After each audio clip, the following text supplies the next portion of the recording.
Low Self Esteem Webinar, and thank you for those of you who are joining me live. It's a minute after 9 in Perth, Western Australia here. It's a little bit cloudy out there, should be a nice day though. All right, now let's just quickly get through, or let's check in with who's here. Just let me know where you're from and so on. We should mostly in this group have people from Australia and the US, and maybe yeah, hi Christopher from California, Cheryl Colorado, Christine New Zealand, hi, Neve, yes, from the eastern states of Australia, Auckland, Barb, oh beautiful day, great, Italy, Nancy, oh my gosh, middle of the night for you. So North Carolina, Beth, hi, Jean, Canada, yeah, mostly this early morning for me suits people up in the North Americas. Roger, New Zealand. Hi. Okay, so we've got a few people from New Zealand here today. And any Aussies other apart from Neve? Oh, Mary, Ireland. Oh my gosh, middle of the night for you as well. Okay. All right. Well, we have more joining us as we speak. So let me just. Oh, Sophie, hi, yes, and Victorian from Australia, and Mary from New Jersey, excellent. I was just online yesterday to the Northwest Tappers gathering in Seattle, so I had to come in early on Sunday morning. This is a little bit later at least. We only have an hour, and this is really a short period, so I'm going to give you as much as I can to help you with this issue that seems fairly universal of low self-esteem and all the things that we equate with that low self-esteem. So I want to move through and give you as much as I can to help you with your issues and beliefs related to that as possible in the time we have. So first, we're going to skip through the disclaimers as always. So this is just information, it's educational, it's not medical advice. The techniques that I will potentially be using in this, which are SET, simple energy techniques, intention-based energy process, IEP, and PET, provocative energy techniques, while they have caused good results for many people, there's no guarantee that they'll produce any particular outcome for any particular person such as you. So you have to take full responsibility for your use of the techniques and your physical and mental health if you're going to participate in this program. And particularly if you're dealing with mental health issues, make sure you check in with your physician and or therapist about your use of these techniques. So just a few little housekeeping rules. We are recording the call. You've given your permission to be recorded by virtue of participating. I want to take live questions in this call. At the moment, the way to do that is by typing stuff into the chat. But later on, I'll open up so that you can speak to me. If you want to speak with me, you must use a headset or headphones so that we don't get a nasty echo. It doesn't work otherwise on this program, so we need you to wear a headset if you want to speak with me. And I'll open up for questions and answers at a point. And if I have time, I'll do a little bit of coaching with people as well. For those of you who know tapping, of course, you want to be tapping along. Make sure that you are tapping on any of these points in any order. You know, it must seem a little bit strange for anyone who's new to tapping that I might be doing this tapping on my face, but just take 2 fingers and tap on these points in any order as we go along. You can tap on the upper body points. You can tap on the hand points like this. You can tap on the hand points using the thumb of the same hand. And if you do that, then as we go through the issues, then this wonderful benefits of the harmonizing effects that the tapping has in your body, on your body energy, will happen for you. And hopefully we'll get into some of those issues that are underneath your own beliefs and so on relating to self-esteem.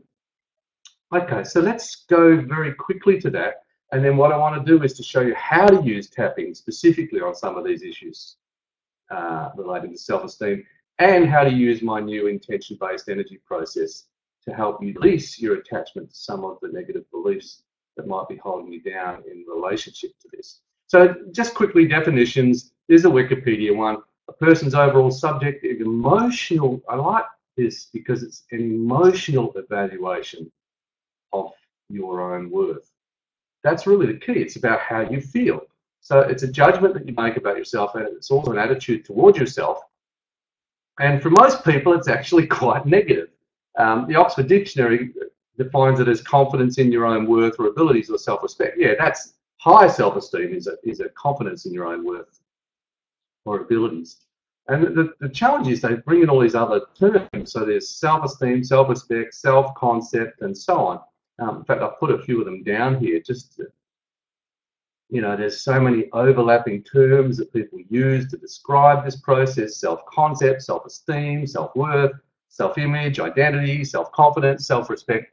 And in a moment, I'll come back to this, but it can get really confusing because people use these terms and often they're talking about the same thing.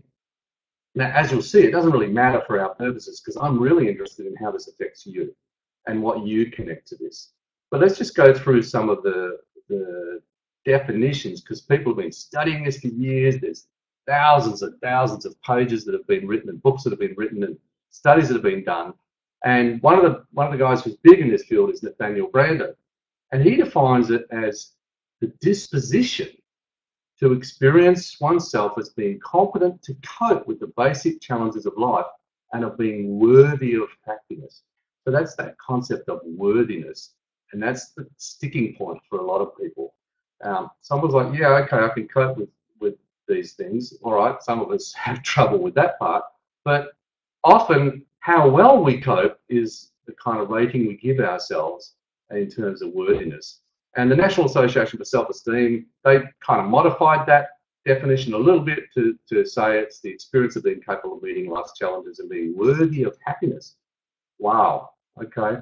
Yeah, that's the challenge, is that a lot of us don't feel that we are worthy of being happy, as if happiness is something to be achieved. And there's a guy named Christopher, I wouldn't know how to pronounce his last name, Baruch. Let's just say apologies to him if it's not that. And he says that's the definition that's best withstood the test of time in terms of accuracy and comprehensiveness. Maslow has even put esteem as one of the important things on his hierarchy of needs, as like something that is a basic human need, on top of love and belonging and before self-actualization, according to him, is this esteem. So he sees it as being something that's really, really essential for us. Just going to another definition, what we think about the self. Oh, okay, so now we're going to kind of try and iron out some of these distinctions. So there's self-concept and then there's self-esteem. So what's the difference? Well, self-concept is a broader concept. It's what we think about as self.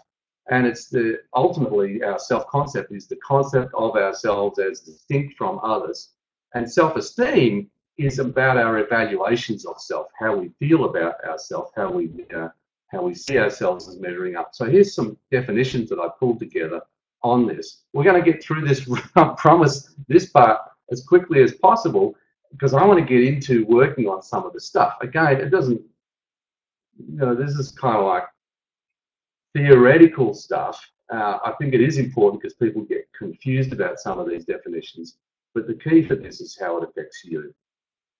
Okay, so self-concept, as I mentioned, is the sense of being separate and distinct from others. Self-esteem and self-worth, which are often equated as the same thing, is the sense of your value or worth as a person. Self-image is how you see yourself. That's also been called identity. And there's three parts: how you see yourself, how others see you, and how you perceive that others see you. And often that can be really, I was going to say wrong, but it's kind of inaccurate. You perceive that others see you differently to the way they actually see you, often the case. Self-confidence is a feeling of trust in your own abilities, qualities, and judgment, and self-respect is a feeling that you are behaving with honour and dignity. Now, of course, this again comes down to what you see as honour and dignity. What I will say about some of these things, I gathered together three quotes that relate to this. First of all, there's an identity, and I've done lots of work. So those of you who know me, done a lot of work on identity, which is about self-image, how you see yourself. And Ziglar says you're never going to perform consistently in a manner which is inconsistent with how you see yourself. All right. And Robert Cialdini, who's a social psychologist, he says the strongest force in the human personality is our need to remain consistent with how we define ourselves. Okay. And then there's Yamala, I'm sorry I don't know again pronunciation, Van Zandt. She says everything that happens to you is a reflection of what you believe about yourself. We cannot outperform our level of self-esteem. We cannot draw to ourselves more than we think we're worth. Now, here's where I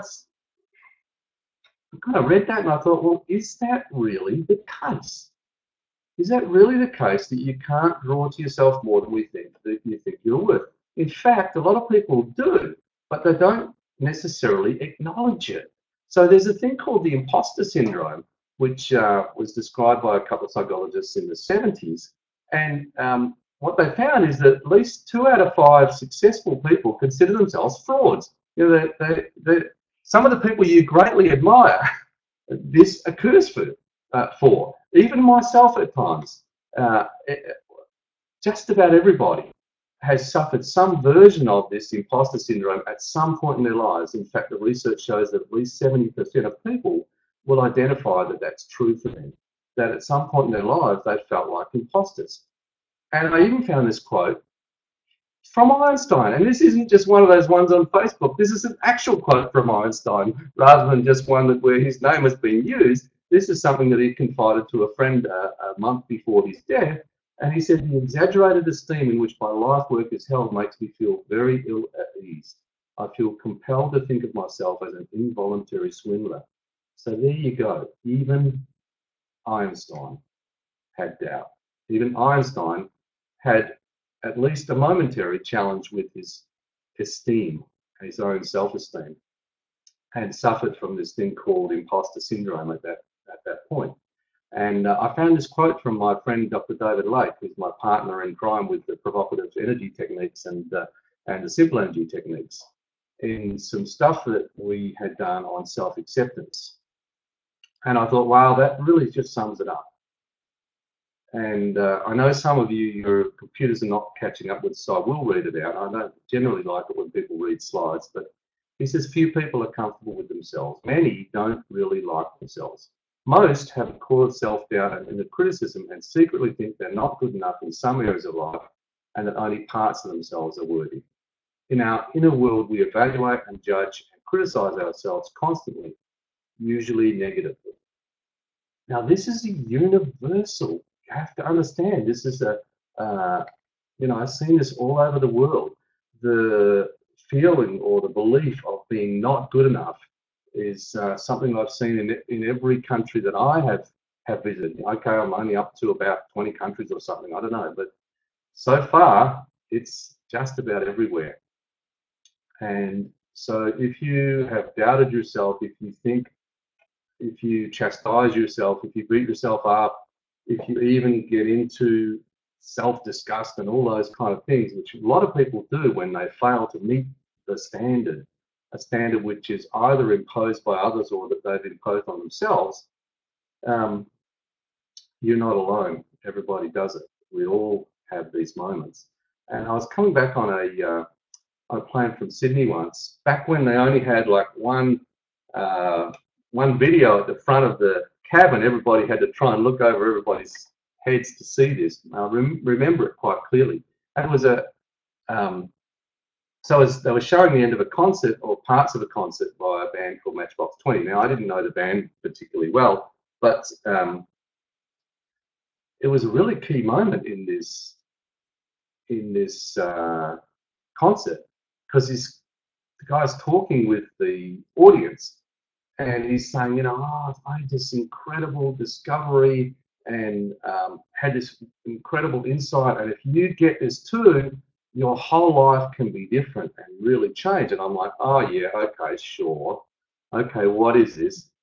And I have to apologise up front, by the way. I'm going to use the words he used, which are swear words in a lot of cultures, so I apologise for that, but I don't think it'd make the same impact without that. So he says, when you get this, you'll just be so much more relaxed in your life and so on. So I'm like, yeah, okay, Mr. Smarty Pants, what is it? And he says, no, this is profound. I mean, he wasn't talking to me, but it was as if he was talking to me.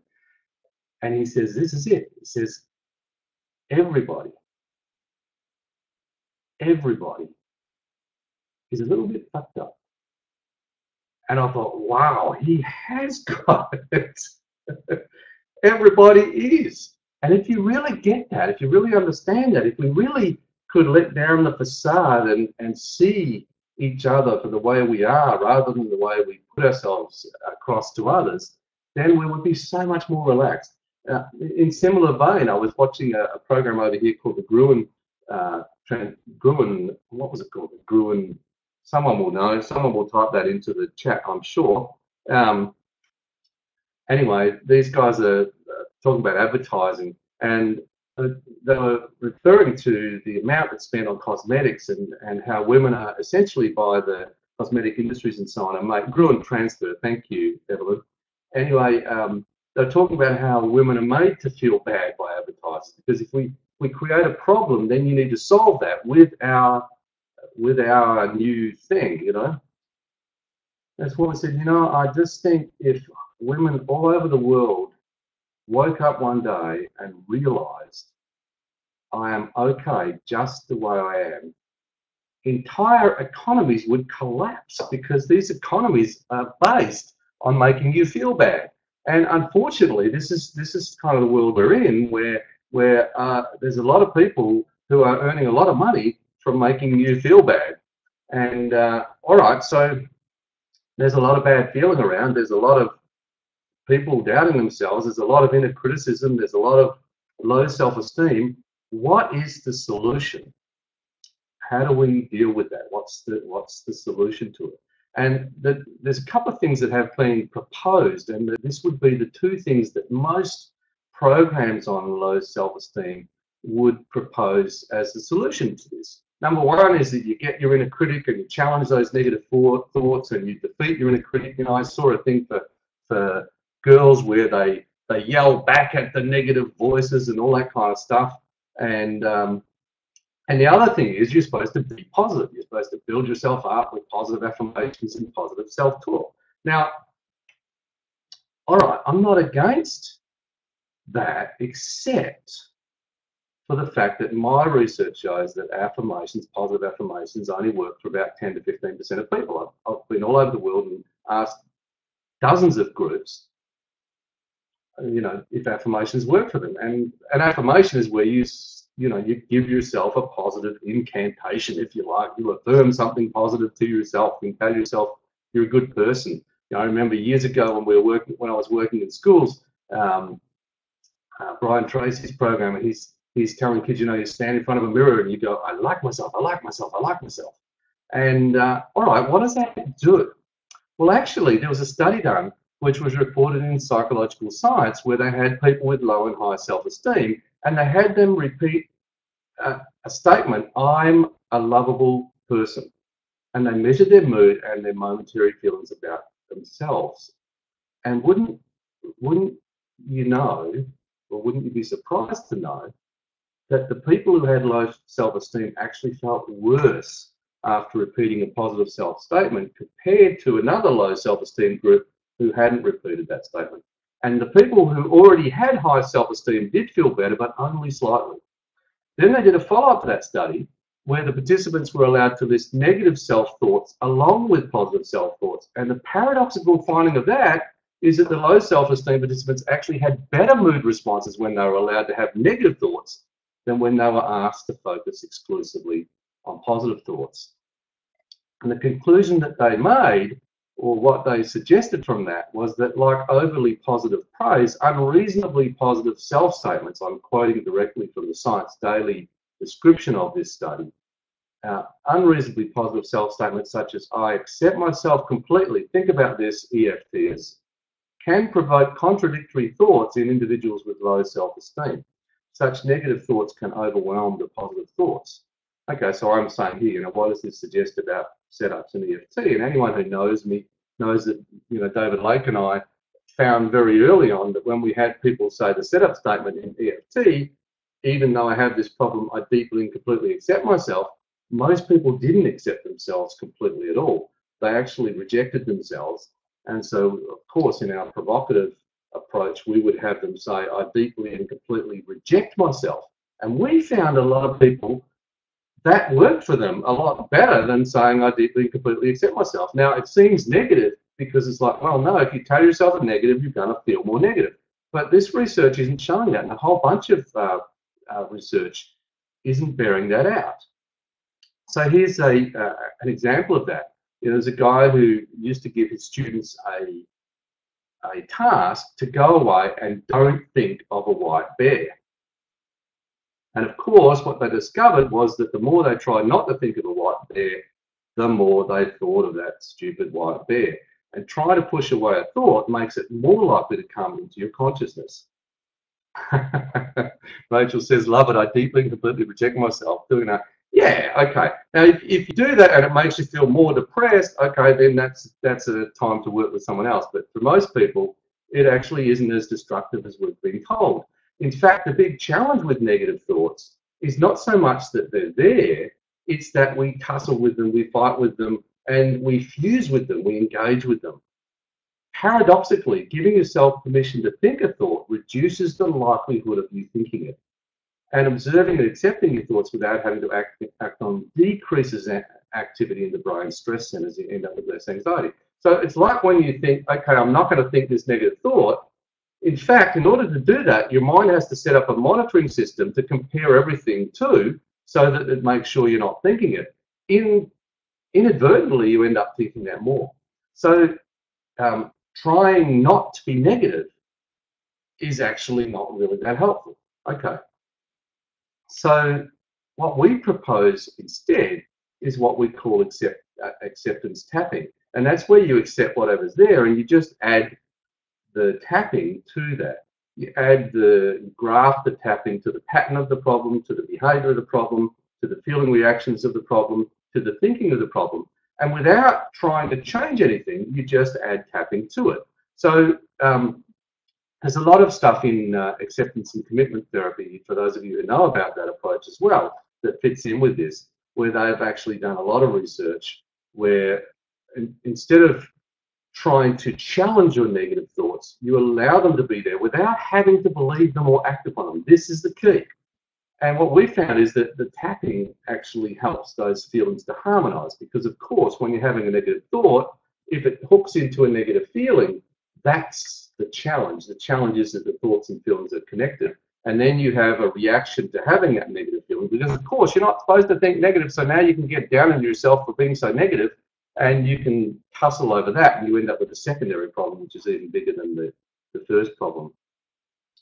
So in acceptance tapping, you tap while letting the mind wander freely around the issues. You pay attention to what happens with the thoughts and the feelings and so on, without trying to make them go away, without trying to make them do something. You just tap and allow them to move and flow and express the way that they do. And as Byron Katie says, the problem lets go of you, you don't let go of it. Okay, so my take on self-esteem. Ultimately, I think, and this is relating to that other issue that we mentioned a moment ago, which is this idea that you have to affirm yourself, you have to build yourself up, you have to make yourself positive. Well, I actually think that you don't need to put something into yourself to make you okay. You just need to release your attachment to the negative BS that says you're not. See, this is the challenge, is that we think we have to make ourselves better, when in fact, we really need to get rid of the BS, which is the belief systems, okay, that we're attached to, which have locked us into this judgmental system. And ultimately our self-esteem issue is really a story we tell. For me, it was a story I told for many years about missing out, about not, about being the one who wasn't being considered and so on. And I was locked onto that story for many years. And unfortunately, by keeping it, which is your justified suffering, if you like, you stay locked into it. And so my aim is to give you a few cues to help you to release some of those attachments to some of the negative BS that's locked into your own self-esteem issues. So Neve, I know you wrote to me and said, what do you do to make self-esteem sustainable? Low self-esteem is such a deep-rooted feeling. There's the key. See, so those thoughts are locked into feelings. And so therefore, this is the thing that the tapping can help with, to to release the attachment of feelings to thoughts. And Neve said, you know, what do you do? What are the best top-ups to keep your feeling of high self-esteem reinforced? Well, as you've seen here, I don't believe you have to put something into yourself. I believe once you get all the BS, release the attachments to all this BS, that you've picked up a lot of your life from your past experience. I know that there's people online that people have hardwired into your nervous system some of these negative statements and so on. And so this is one of the great things about the tapping and the intention process. It can help you to release some of those attachments, some of which were given to you, and some of which you created at the time in your life when you had to make that up because you were a child. You know, you couldn't really know bigger and better and beyond and so on. Time now to bring in a quote from one of my favourite teachers, and that's Byron Katie. And this is the key statement in her book, which really jumped out at me and helped me to discover the intention-based energy process.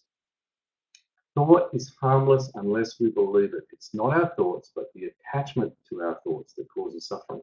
So it's the emotional attachments to those thoughts that causes suffering. And what I realized with the intention-based energy process is that you can use your own intention to release those emotional attachments. And for those of you who haven't caught up with that basic process, I'm going to give it to you. What I discovered is 2 particular core intentions which you can use to give an instruction to your subconscious mind to release emotional attachments, and in the first case, in the case of this one, and to restore your energy back to flow. So the first intention statement is, I release all my emotional attachments to this problem, event, image, belief, thought, person, situation, whatever it is. And the second intention statement is about the area in your body, because when you have a feeling, it's embodied. So believe it or not, your self-esteem issue relates to disturbances in the body. Otherwise, it wouldn't affect you. If it was just a thought and it was just in the land of thoughts and had no energy, then it wouldn't affect you at all. You could think the thought, I'm stupid, and you might even laugh at the thought. Okay, you'd have a different reaction. Or you might just go, oh, that's just a nothing. That's not true. Whereas if I say, for example, in a workshop, if I say the term, you're stupid, some people in the group will collapse immediately and other people will laugh. And some people just won't, doesn't affect them at all. So those people who collapse immediately have a strong attachment to that as part of their self-image and their identity. So then this intention statement is about restoring the energy flow to the area wherever it is disturbed. And it's simply, I restore the right energy flow to this body area. If it's a feeling in the chest, if it's feeling in the stomach, if it was in the stomach, you say, I restore the right energy flow to my stomach. And surprise, surprise, many times these intention statements work on their own, even without tapping. But I like combined with tapping. And the core process is these 2 statements. Now, those of you who've done a little bit of work with me, you know that I have discovered some other ways of doing this and some other statements and so on that I'm starting to integrate with this, but this is still the core. And 95%, the yeoman's work, if you like, or is there a term, yoke persons, is done by the first statement about releasing emotional attachments to problems, events, images, beliefs, and thoughts. And often, the second one, where you have a disturbance in the body, you need to release enough of those attachments to get access to that. All right, so now that we've got that, and we got to here, we've got the tapping and we've got this intention process. And what I'd like to do now is to start to work through some of the issues that you've brought up or that you will bring up and that you want to work on. And I'd rather, you know, the last webinar I did was just content. This one I want to do a little bit of coaching and answer a few questions and focus on stuff for you and try and make it really relevant. First of all, before we go to asking for your questions, a couple of people who have sent me emails, and I do want to honour those because people who take the time to write, I really appreciate that. So I've got one from Janet, and Janet is in this group. Are you here, Janet? Can you just let me know if you are? She wrote quite a long email about a lot of issues with self-esteem arising from childhood. Surprise, surprise, this is where we we learn that you have to evaluate yourself. So this is what, when I say self-esteem is a story, it's actually a story about having to evaluate yourself in a certain way. And the problem with raising your self-esteem or raising your value, and the problem, like I see this often with people in the tapping world, they say, you know, oh, you have to realize your value. Well, it's like, hang on, why do we have to measure people on this? You know, are certain people, you know, like, are those who score better on exams better people? You know, I know David Lake said jokingly to his daughters, because he wanted them to see that he wouldn't ever judge them in this way. He said, you know, with a cheeky grin, you know that people who do better on exams are better people, which of course we know is rubbish. No, those who do better on exams are better at doing the exams. But of course, if you judge yourself based on that, then you'll say, I am or am not a good person based on that. So it doesn't look like Janet is here, but she wrote, you know, been told for several years that I was bad because my young child's sounds while playing with my younger brother woke our father up, and he was working the midnight shift. So yeah, okay, I'm sure you can imagine that situation. Second is a statement that my father repeated over and over during my growing up years: if you've got to do something, do it right or don't do it at all. I had that in year 6 in my school. We had a motto which was up on the board: if you're going to do something, do it properly. And yeah, that certainly got hardwired into my nervous system, especially when the teacher at the time used to turn over people's desks if they were messy and throw chalk at them and throw those dusters at people and so on.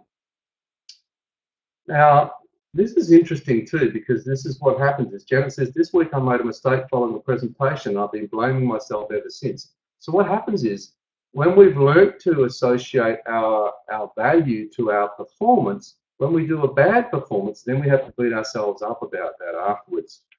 Is anybody else that does this at all? Do we have humans on this list? Maybe type in the chat if this is kind of feeling a little bit familiar to you. It certainly is for me.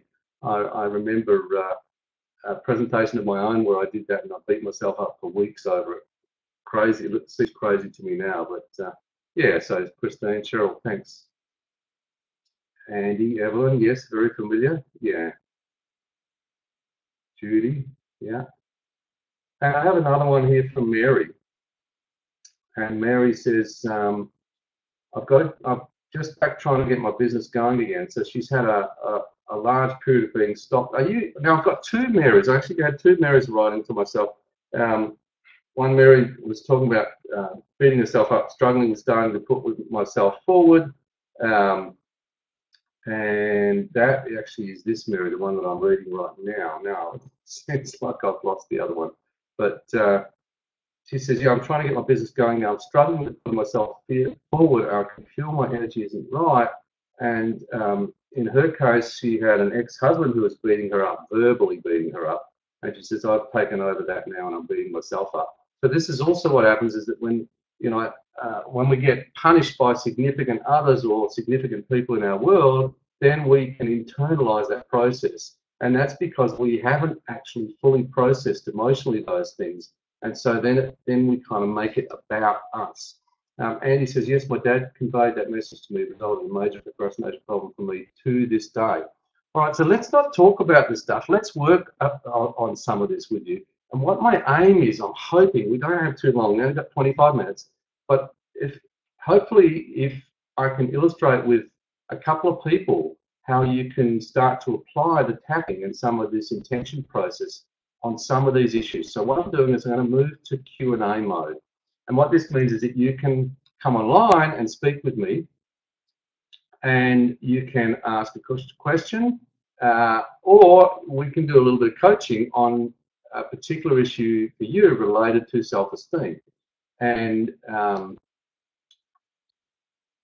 yeah, so that's Mary. Mary from New Jersey. Yes, beat myself up before and after. Are you the lady who wrote about getting your business going again? Is that you?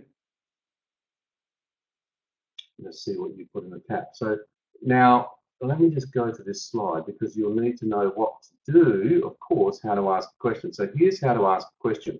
So first of all, you can, of course, type in the chat box. Secondly, you can click to raise your hand and I can give voice to you. So what you do is just, you know, down here in the chat box, there's a little face there and a little drop down thing, and you can click on that drop down, and then up will come something that says raise hand. And if you raise hand, then I can give voice to you and you can speak to me. So Sophie says, what about if you spend so long shutting down your feelings that it's hard to be able to conjure a feeling to tap on? Okay, so this is a very, very common one with tapping, is that people get caught up with having to work on feelings. But actually, if you're aware of thoughts, you can work on thoughts. And of course, as you say, you've spent a lot of time shutting down your feelings. So by the way, this may also be something that you want to work with someone else on, but you want to work with someone else who's not scared about working with thoughts, because you can work with whatever you're aware of that's a problem and simply start tapping on that. And ultimately, the tapping is going to get into your body and start to process that. But I would also, if you feel that you've spent a lot of time shutting down your feelings, then I would be tapping on the fear of feeling those feelings, because if you've done that for a reason, you've dissociated from those feelings for a reason to keep yourself safe. Okay, so I've got Melanie, and you have raised your hand, and I've just clicked on that. So what should happen now, Melanie, is you should actually be able to, you should get something like this, which tells you what to do, and you have to actually click to say yes. So hopefully that will come up on your screen. Meantime, I've got Karina, who's managed to come through, so I'm going to give you voice because we're still waiting, and then I'll come back to, oh, you disappeared. What happened, Karina? I can't give you voice because you just disappeared. So somebody else? Let's try Melanie again, see if that comes through for you. Sometimes this is a bit of a challenge with these programs, is that it can take a while to connect through to the other person's computer. It doesn't always look the same as what I've shown you there on the screen for some people, but hopefully we'll get, Mary, okay. Mary, all right, so I've just clicked to give you voice and hopefully you'll come through. Yeah, Melanie, you can type instead and we'll try and answer your question as we go. Meantime, as soon as you click to say yes and let your microphone come through, we can speak. So meantime, everybody else, while we're waiting, just make sure that you are tapping, because you're going to get, if you tap along here, first of all, you're going to get benefits while the other people are talking with me, whether or not your issues relate to theirs. Secondly, you're going to get the benefits of doing the tapping. So Mary, are you there? Yes, I'm here. Can you hear me? Yes. Now, I may have followed my own rule here. Can everybody actually hear me without an echo? You don't have a problem with an echo with my computer, do you? Because if you do, I need to plug my headset in. It's all fine? Good. Okay. All right. Been using different programs, some of which require headsets and some of which don't. Okay, so are you the Mary that wrote to me about you're going to get your business going and struggling with putting yourself forward? That's it. Yep.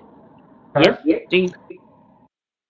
Okay, and you said that you said here, I used to shine and had people say to me, whatever you're doing, keep doing it. And I looked and felt really well. I really would love to shine again. I really enjoy helping people. It's just great to see the changes occurring in them. So what's preventing you from doing that? Well, it's like as if I've gone through the separation and divorce, didn't come out of it very well, court legally wise, and I'm just beating myself up since. Okay, all right. So you're feeling a bit beaten down by the process, is that right? Yeah. Okay. So in terms of self-esteem, what are you saying to yourself? What are you thinking about yourself? How are you beating yourself up? Smoking, drinking. Okay. So you're doing those behaviours. Yeah. Okay. So first of all, in acceptance tapping, as I mentioned, just add the tapping to those behaviours. And the other thing is, first of all, because when you're engaging those behaviours, you are emotionally aroused, you're emotionally stirred up, and so you're reaching for something to try and medicate those feelings. So it's a good time to be tapping. The other thing is, if you get a lot more tapping into your system, then you may find that you're not reaching for those as much. But do you do that and then beat yourself up afterwards? Yeah, and then I'd feel guilty. Yeah, Of course. And then it's a vicious Okay, now circle. believe it or not, guilt is actually part of the addictive process that keeps you locked into those negative behavior patterns. So guilt, while it's designed to try and get you to change, it actually makes things worse. So when we did our research on people with food cravings, we actually got them, we told them relapse is inevitable. And, you know, this is what I do with my clients. I say, okay, everybody thinks that change is going to be like this. Can you see that? It's not very clear. Okay. It's like, you know, onward and upward, we'll always go forward. But actually, change is really more like this. It's kind of the up and down, you know. So what happens is you go up for a while and then you have a relapse. And when you have that relapse is a crucial time. So when you have indulged, when you've binged, when you've done the bad thing, and when you're in the guilt, that's the time to add the tapping. And that's actually the time. What we found with the people with food cravings was that when they could binge and then afterwards not feel so bad about that, not feel so bad about themselves, was when they were starting to really get better. So I want you to really add the tapping to the times when you are doing this and to the times when you're feeling guilty. Does that make sense? Yes, yeah. Thanks a million, Steve. Yeah. Okay. But right now, what's the worst thing you think to yourself or tell yourself? What's the worst way you beat yourself up? I put my children through an awful lot of stuff with separation and divorce. Okay. So you're upset about the fact that this has hurt them or something? Yeah. Okay. So right now, when you say that, what's the feeling or what's the thought that you have? Well, my stomach is red hot at the minute. Okay. So you tapping? Yep. Okay. So with the tapping, first of all, you can just tap and put your attention on the feeling and just notice what it does. And don't try to make it do anything. This is the acceptance process. Instead of trying to fight with that feeling, we're actually going to accept that it's there and that it's actually trying to do something for us. And we're going to tap and let it do what it does. I just feel very sad at the minute. Okay, so this is what's happening is that the feeling is now moving into an emotional feeling that's behind that stomach feeling. Okay? And what goes with the sadness? Is the sadness about your children or about the relationship or about your condition or something else? I'd say the children. Yeah. Okay. And what are you thinking to yourself about the children? That maybe instead of sticking with me, they should have went with him. Maybe he's a better person. Okay. All right. So he's a better person, you're a bad person, right? Yeah. Okay. So just say this. Just say, I release all my emotional attachments. I release all my emotional attachment. So they should have gone with him. That they should have gone with him.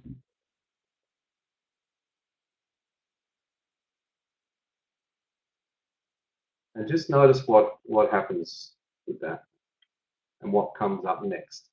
We're going to apply these intention statements to all the different aspects of your own negative beating up process. I took a deep sigh after it, Steve. Yeah, that's actually what happens. My experience is that happens almost invariably when you found the right target, when you found the thought that you have an attachment to, when you release that, there's invariably this relaxation that happens. Okay. So what's happening with that feeling? Sorry? And it was a lovely sigh. It was relaxing, you know. Yes, of course you know you don't deserve that. Thanks, Steve. Yeah, because this is the way we think, right? Because there's kind of some bad mother stuff associated with this, yeah? Yeah, yeah. Okay. So just think that thought. Just think I'm a bad mother for what I've done to the kids. And what does that do to you? Does it affect you? Yeah. Okay. So instead of trying not to think that, which is what a lot of people will do, or trying to think, people will say, yes, you are a good mother, and if I say that to you, you'll probably hit it back over the net kind of thing. We're actually going to go with it, and we're going to just use the intention statement. So just say, I release all my emotional attachments to I'm a bad mother. I release all my emotional attachments to being a bad mother.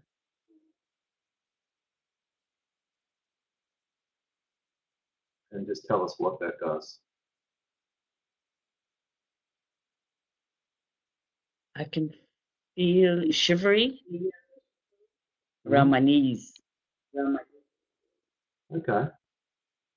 All right. And so just say, we're going to use the other intention statement. Just say, I restore the right energy flow to my knees. I restore the right energy flow to my knees. And just let that do what it does. It has just stopped. What's that? The shivering. The shivering has stopped once I said that. I restore the right energy flow. Okay. And let's go back to that bad mother thought and see what else comes up, or what comes up, or what you notice. And just say it again or think it, and just notice what it does.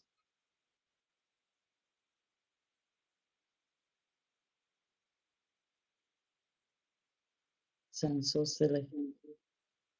What's that? The concept that I'm a bad mother sounds so silly. Yes, it does. Because this is just something that you emotionally attach to. And when some of that emotional attachment releases, you realize how ridiculous it is. Or not. I don't want to. Yeah. No, it's like a huge weight has been lifted from my heart. Yeah. And just say, I restore the right energy flow to my heart. I restore the right energy flow to my heart.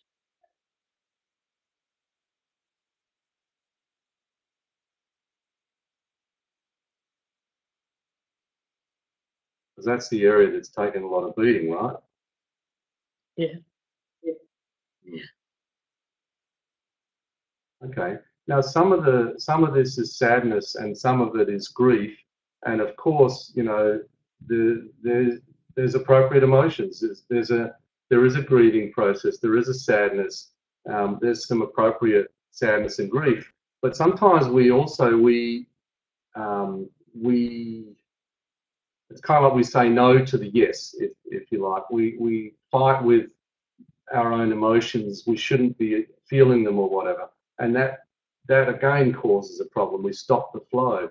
So it's actually appropriate to allow yourself to grieve for what you've lost and for what's no more. And in fact, until you grieve for that, until that actually is in the past, how do you move forward?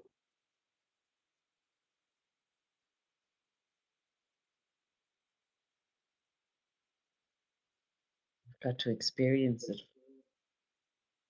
The sadness, grief. Well, yeah, but of course, that no one wants to suffer. There may not need to be as much suffering of it, because sometimes what we're grieving is the loss of the fantasy of what we thought we had or what we should have had. Yeah. Like the fantasy of the good mother, for example.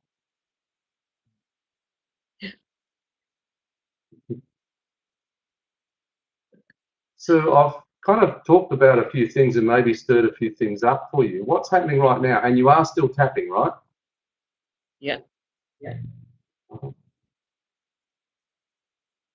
I feel lovely and warm in my body, whereas I was freezing all day.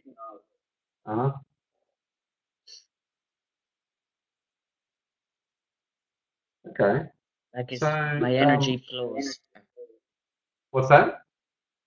It's like as if my energy is flowing again. It was blocked all day. Yes. Okay. So now you'll probably find some things that will come up that will upset the flow. And what you can do is you can use this process on them, and you release the attachments and you restore the flow. And that's basically what I think tapping does. And I think the whole thing of low self-esteem, negative self-image, negative identity, and so on, is really attachments to a whole lot of BS. It's also when we are stuck in an emotional thing that we haven't been able to fully process, and so we need to allow that emotion to process and for the emotions to move us and move through us so that we can come back to where we are, basically. Does that make sense? Yes, yeah, totally understand, yeah. What's that? Yeah, I totally understand what you're saying. Wonderful. Okay. Well, I would love if you would actually keep doing some tapping on that and let me know how that process works for you. Would that be okay? Yeah, that's great, Steve. Thanks a million. Okay. Beautiful. All right. So I'm going to take voice back from Mary. Now, Melanie, do you want to have another go? Because I've just given voice to you, and there you are. You're ready to speak. Christopher says, and that definitely applies to holding on to the past. Yeah, and most of us, our self-esteem issues are from the past. They relate to how we've come through a judgmental system. You know, we've been, particularly through school, we learn, you know, that you are your performance. And then we link our identity, our being, ourself, to our performance, and we judge ourselves based on those things. So I've got you through now, Melanie, so I can give voice to you, and you should be able to get a thing through on your computer that you can respond. So let's see. Meantime, if anybody has a comment, question, free association for the psychoanalysts in the group, feel free to type that into the chat. And what I'm hoping is that we'll be able to do something with Melanie for a few minutes. And then actually it's not going to be too long before our time's going to run out. Man, an hour is such a short time. Melanie, are you online? Yes, I am. Okay. So I'm what in a did you want park, to... so it might be a bit noisy. You're in a what, sorry? I'm in a park. A park. Okay, now I'm getting your chat through. It says, I need to step up and be better and do more. I'm inefficient and I have terrible time management skills and I'm messy and I procrastinate. I am so disappointing and frustrating. It hurts because it's the truth. Yes. Wow, actually, it isn't truth. This is your personal BS. Okay, so this is what you're attached to, which is a story about yourself and a story about your life. And if actually you're interested in the truth, this is what Byron Katie says: you wouldn't be suffering if you were contacting truth. As long as you're suffering, you're believing something that's different to reality. However, that's logic. So, are you tapping? No, but I will start now. Naughty girl. Okay. So you need to your list, right?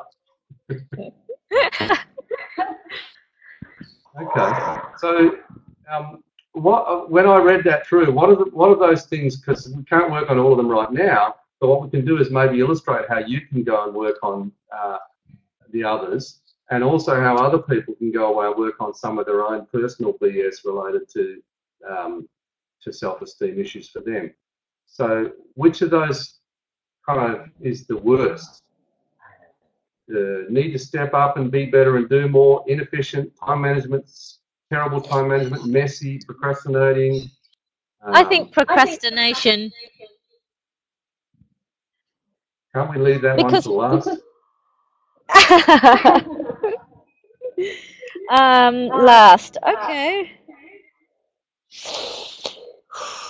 What about being messy? No, it's all right. We can do procrastination. Okay. Procrastination is good because what I find is once I start doing something, I get into the flow and I enjoy it, and I ask myself, why have I left it so long? Why didn't I just start and it would be done by now? But I keep putting it off and keep putting it off, and it's always a scramble at the end. I'll tell you why most people do this, because they are thinking that their performance is about them, rather than that their performance is about what they've learned or about you know, how much effort or all those kind of things. And because we've grown up, and even those of us who had good parents, you know, Carol Dweck has done a lot of research on this. She found that even good parents, when they say to kids, "You're so clever," those kids who are given those things which are positive reinforcement, actually then they take less risks, because they won't do something unless they can show that they're clever doing that. So even so-called positive things can be negative for your self-esteem. You know, some people on the list and some people who are on the call have had people tell them, "You're so stupid," and they've got attachments related to that. You can just have as much associated with, you know, "You're so clever," because then your self has become linked to your performance. Does that make sense? Yes. Okay. So you're like, "I'm a procrastinator," for example, or you know, you said, "I'm inefficient," you know, "I'm disappointing," or whatever. So what are you procrastinating on right now? Working on an art project. Ah, okay. All right. And as you say that, I'm hearing some sighs. Is that the size of a negative size, or is that releasing size? Sounds a little negative. The negative size. Yeah, okay. So like tired with yourself, exhausted with yourself, upset with yourself kind of thing. That's right. Okay. So just say, well, we may not necessarily know what's triggering it. So sometimes, like, are you aware of the thought? What's the negative thought? Do you have that? I'm not good enough. Oh man, that is the universal one. If there's one that I've seen across all cultures, that is it. Okay. So, and we know that's one of them because when you say "I'm not good enough," you've got the same sign. Okay, so just say, "I release all my emotional attachments I release all my emotional attachments to I'm not good enough." to I'm not good enough. And just let that process for a minute. Underneath that, there'll be lots of parts and pieces to this. And maybe there's some ways you've learned that, or some people who helped you to learn that in the past and so on. But let's just notice what comes up and just see what happens. Excuse me. I'm feeling anger. Okay. All right. And where is the anger? In my belly. Okay. So just say, "I restore the right energy flow to my belly." I restore the right energy flow to my belly.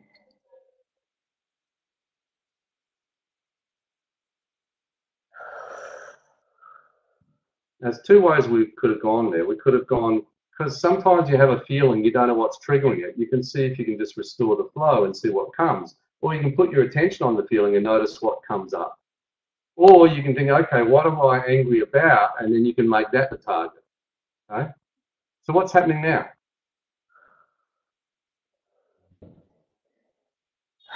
Feeling a gentle release in the belly. Mm-hmm. Before it felt really hot and red. Yeah. Now it feels like it's gently releasing. Okay. All right.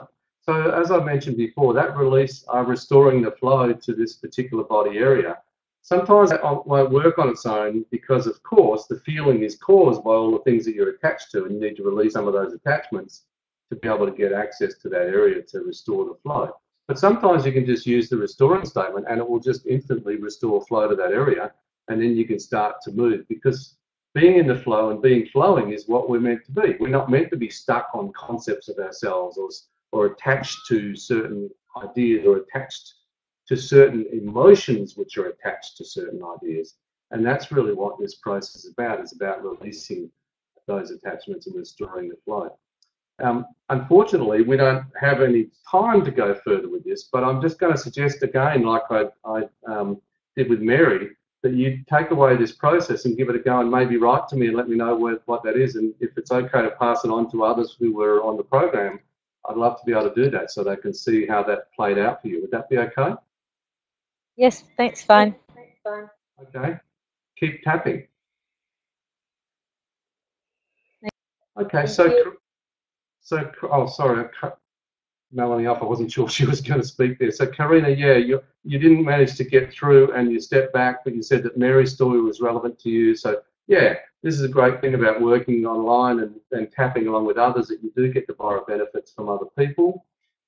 Judy says, what do you do when you're so disconnected from your body in the moment you can't identify which areas of your body you're holding that stuck energy in? That's very, very common. And so again, always with our approach to tapping, how do you know that you have a problem? Just focus on that. People get hung up on, you know, I have to have a feeling or I have to have this. Well, sometimes when you don't, that's for good reason. So just start with whatever you are aware of. And if you, like, how do you know you're disconnected from the body? And if that's a problem, then make that the thing that you target with the tapping, okay? Cheryl says, it sounds like with this process, if it's a belief, it's not important to remember the originating belief. Is this correct? Yeah, it isn't necessarily. Sometimes when you have memory gaps, it's because you literally don't remember. Other times, I think we don't remember some things because we've dissociated from them. So it really depends. I can't answer that fully because it depends, because sometimes we don't remember things because we've blocked them out. Originating event. Yeah, it isn't always important to remember the originating event. You can just start with what you've got and work through whatever, because it's present now, okay? Yes, Mary, you can tap while you are using the statements, and you can also do these statements without doing tapping. You can do the tapping on any points, including the karate chop point, including the top of the head, any of the points that you like, in any order, whatever works for you. All right, so we are going to run out of time, and so I'm going to have to go out of.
Sorry about that, everybody. Can you hear me again?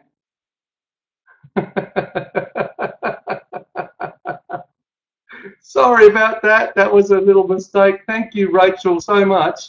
You've been able to explain it because Rachel uses this program herself. So I'm sorry that I lost so many of you. I don't know where I lost you. Maybe it was back when I was talking about Carl Rogers, the father of client-centered therapy, when he says that, you know, the curious thing is that, you know, when I accept myself as I am, I can change. What I am is enough if I would only be it openly. And yeah, Carl Jung, this is the most terrifying thing, is to accept yourself completely. I'm also mindful of Marianne Williamson's quote, you know, it's our light, not our darkness, that most frightens us. And so ultimately, accepting our light parts and our dark parts is the challenge for all of us. I love, now I cannot actually, are you all still there? Can you still hear me? Please tell me that you can hear me now, because I can't actually move. Oh dear. All right, so we're going back to listen mode. And what I want to do is to bring up a slide, which it won't let me bring up. And my computer got locked for a moment there. All right, so we are still here. Thank you, Nancy. Thank you. Melanie says, I've continually been tapping. I just coughed and released something. I feel lighter. Thank you. Fantastic. It was my wish that I would actually be able to do some work with people on this call. I hope that the people who've been listening along, oh, you managed to see my slide with a tree which actually had the Rumi quote on it. That's fantastic, because it's not showing on my computer. The challenges of technology. This is one of my favorite quotes from Rumi. You know, out beyond ideas of right doing and wrong doing, there is a field. I'll meet you there. And this is ultimately where I think that we're all heading.